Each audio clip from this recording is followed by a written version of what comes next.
Et si toute notre manière de vivre était en fait à l'envers? C'est une question un peu folle, mais aujourd'hui on va plonger ensemble au cœur d'un principe. Un principe qui vient de la Genèse et qui a le pouvoir de tout réaligner.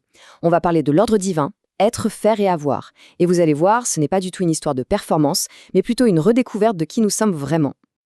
Bon, allons droit au but. Le problème, il est là, juste sous nos yeux.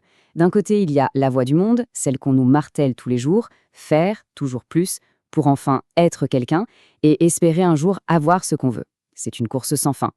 Et de l'autre côté, il y a la voie de Dieu, qui met tout ça sens dessus-dessous.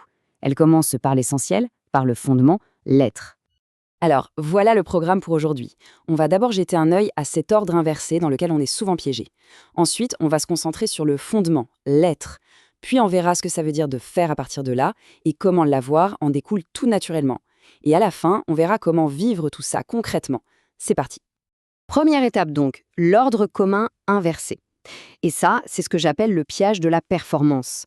Honnêtement, qui ne connaît pas ça? Cette impression constante qu'il faut en faire plus, toujours plus, parce que notre valeur, notre identité même, semble accrochée à nos réussites.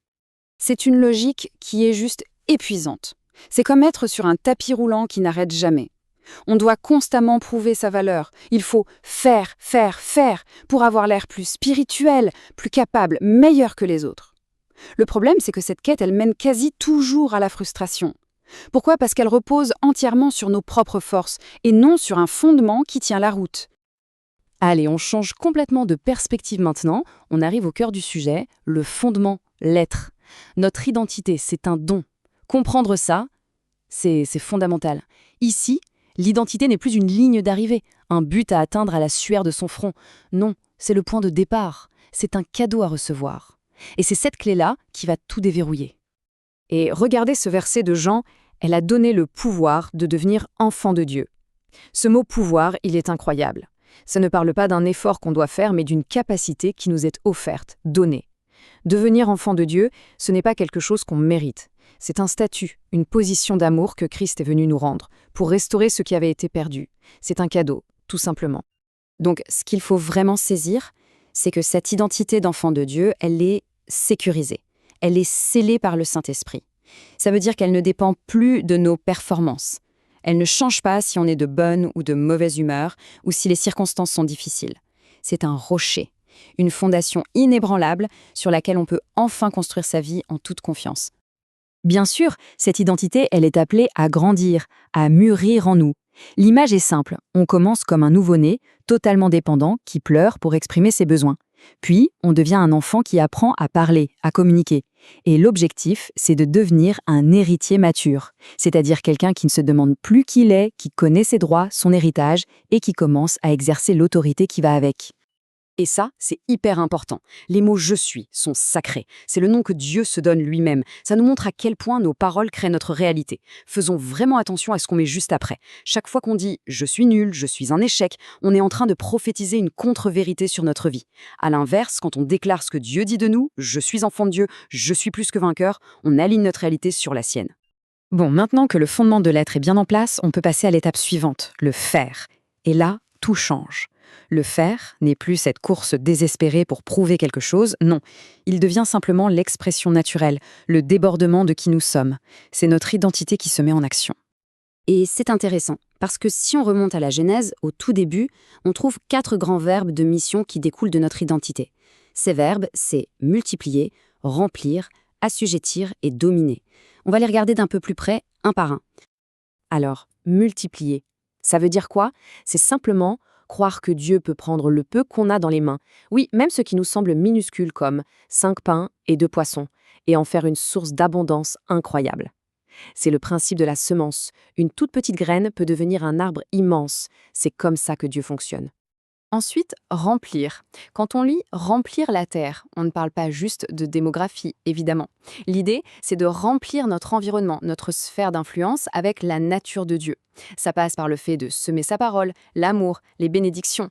En gros, d'être fructueux là où il nous a placés, dans les œuvres qu'il a déjà préparées pour nous. 3e verbe, assujettir. Oula, je sais, c'est un mot qui peut faire un peu peur aujourd'hui. Mais attention, dans la Bible, ça n'a rien à voir avec le fait de contrôler les autres, rien du tout. Il s'agit d'exercer une autorité spirituelle sur les circonstances, exactement comme Jésus qui parle à la tempête et lui ordonne de se calmer. C'est ça, assujettir, soumettre les situations à la volonté de Dieu par notre foi. Et attention, cette autorité, on ne l'invente pas, on ne se l'approprie pas, elle nous a été déléguée. Ce verset dans Luc est d'une clarté limpide. Voici, je vous ai donné le pouvoir. C'est un pouvoir qui nous a été transmis. Et ce pouvoir, il nous place au-dessus de la puissance de l'ennemi. Le nom de Jésus, c'est l'autorité ultime qui nous est confiée pour agir en son nom. Et enfin, le dernier verbe, dominer. Et là encore, même mise en garde. On ne parle pas de dominer les autres, jamais. La véritable domination biblique, elle commence à l'intérieur de nous. C'est la maîtrise de soi, la maîtrise de ses émotions, de ses réactions. C'est cette capacité à ne pas paniquer sous la pression, mais à choisir de répondre avec la paix et la sagesse qui viennent de Dieu. Et cette image, elle est juste parfaite pour illustrer ça. On a la même tempête, le même bateau, mais deux réactions radicalement opposées. D'un côté, la panique totale des disciples, qui ont oublié qui était avec eux dans la barque.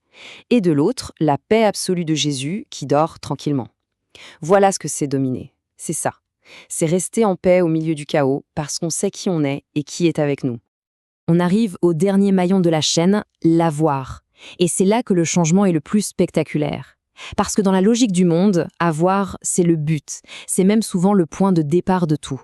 Mais dans l'ordre divin, l'avoir n'est pas le but. C'est simplement la conséquence, le fruit naturel d'une vie qui a été mise dans le bon ordre.